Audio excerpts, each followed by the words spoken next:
Hello friends, welcome to my channel. तो आज इस वीडियो में मैं आपको एलसीएम बताऊंगी, जिसकी फुल फॉर्म होती है लोएस्ट कॉमन मल्टीपल्स, या इसे हिंदी में लघुत्तम समावर्त्य भी कहते हैं। तो बहुत इजी तरीके से मैं ऐसा बताऊंगी आपको कि आप किसी भी नंबर का एलसीएम आसानी से निकाल पाएँ। और एलसीएम के बाद फिर मैं आपको एचसीएफ भी बताऊंगी कि वो कैसे निकाला जाता है। तो एलसीएम निकालने के लिए ये देखिए, ये तीन नंबर्स मैंने लिए हैं 24, 11 और 14। तो सबसे पहले इन नंबर्स को हम लिख लेते हैं 24, 11 एंड 14। तो इसके लिए हमें सबसे पहले इस तरह से एक लाइन ड्रॉ करनी होती है। उसके बाद अब हमें ये देखना है कि ऐसा कौन सा नंबर है छोटे से छोटा जो इनसे कट जाए, मतलब वो नंबर इन नंबर्स को काट दे।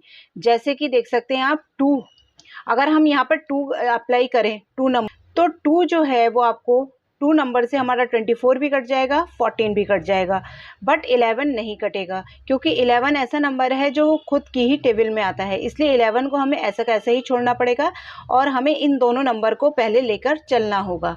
तो हम एक लाइन और ड्रॉ कर लेंगे, क्योंकि 2 के जब हम फैक्टर करेंगे वो यहाँ पर आएंगे।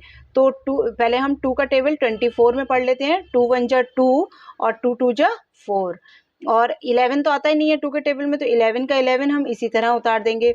अब ये है 14, तो 2 के टेबल में 14 आता है 7 पर, तो ये हो गया आपका 2 से डिविजिबल। अब अगेन ये नंबर ऐसा दिख रहा है आपका कि 2 से डिविजिबल हो जाता है, बट 11 और 7 वो खुद की ही टेबल में आते हैं, तो इन्हें भी हमें अभी ऐसे ही छोड़ना होगा। तो अब हमें 2 से फिर से करेंगे, 2 6 जा 12, और 11 का 11 ऐसे ही उतार लेंगे और 7 भी ऐसे ही उतार लेंगे। फिर से एक लाइन ड्रॉ करेंगे, अब 3 से कर लेंगे, 3 2 जा 6, या फिर से हम 2 से भी कर सकते थे, 2 3 जा 6 भी कर सकते थे, या 3 2 जा 6 भी कर लीजिए। और 11 का 11 हमें ऐसे उतार लेंगे, क्योंकि 3 के टेबल में 11 आता नहीं है। और फिर 7 का 7 भी हम ऐसे उतार लेंगे, क्योंकि 3 के टेबल में 7 भी नहीं आता है। उसी तरह अब ये देखिए, अब ये सारे नंबर्स ऐसे हो गए हैं जो सिर्फ और सिर्फ अपनी ही टेबल में आते हैं। तो इसके लिए अब हम क्या करेंगे, फिर एक बार अगर आप करना चाहें, बिल्कुल बिगिनर हैं, तब आप इसको फिर से ऐसे कर सकते हैं, जैसे कि हम 2 1 जा 2 और 11 का 11 ऐसे उतार लेंगे और 7 का 7 उतार लेंगे। जब तक नीचे यहाँ पर 1 1 ना आ जाए तीनों में, तब तक हमें उतारना है। और अगर आप बिगिनर नहीं हैं तो आप बस यहीं पर भी छोड़ सकते हैं।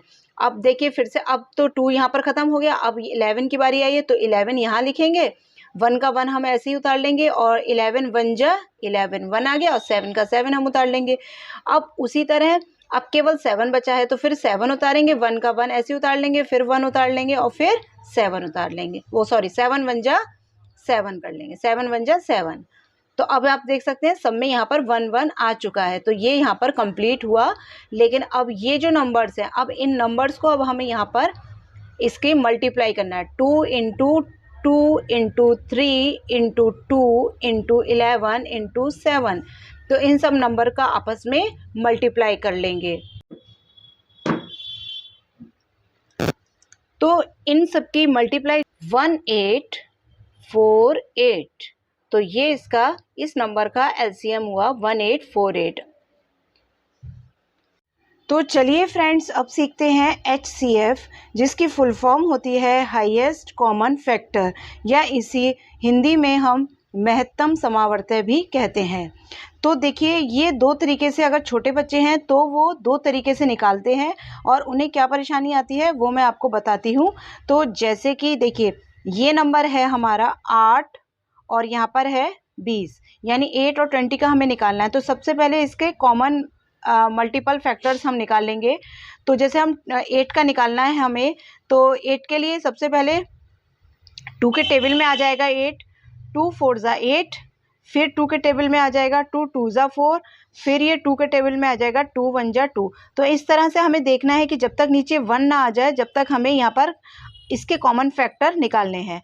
अब उसी तरह हमें 20 का निकालना होगा। तो 20 का निकालने के लिए हमें कैसे करना है, तो 20 भी हमारा सबसे पहले 2 के टेबल में आता है, तो 2 10 जा 20 होता है। फिर 2 के टेबल में आ जाएगा 2 5 जा 10 होगा, और 5 जो है वो अपनी ही टेबल में आएगा, तो 5 1 जा 5। अब इसके जो कॉमन फैक्टर निकले हैं 8 के, यहाँ पर हमें 8 के उतार लेंगे। 8 के हैं 2 2 और 2, ये निकले हैं।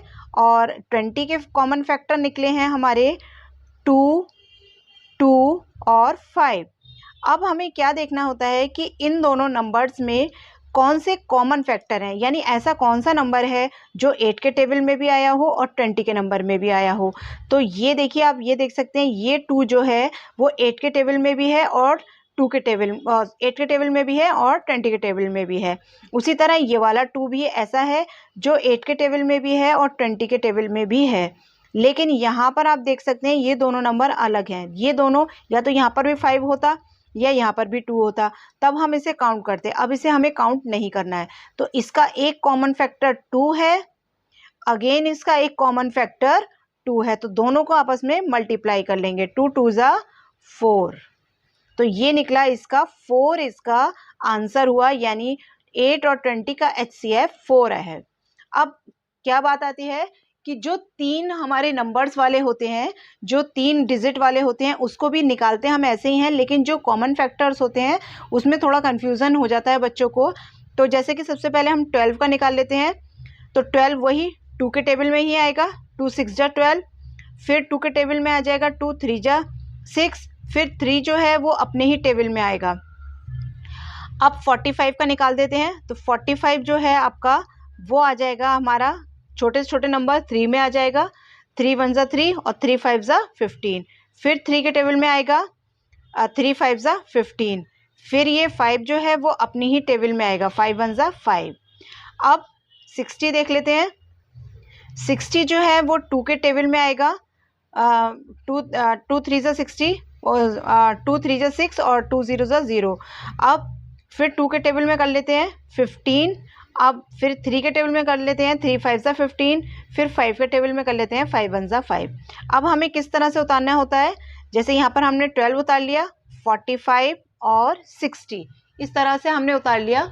तब अब हमें क्या करना है, इनके सबके फैक्टर्स लिखने हैं।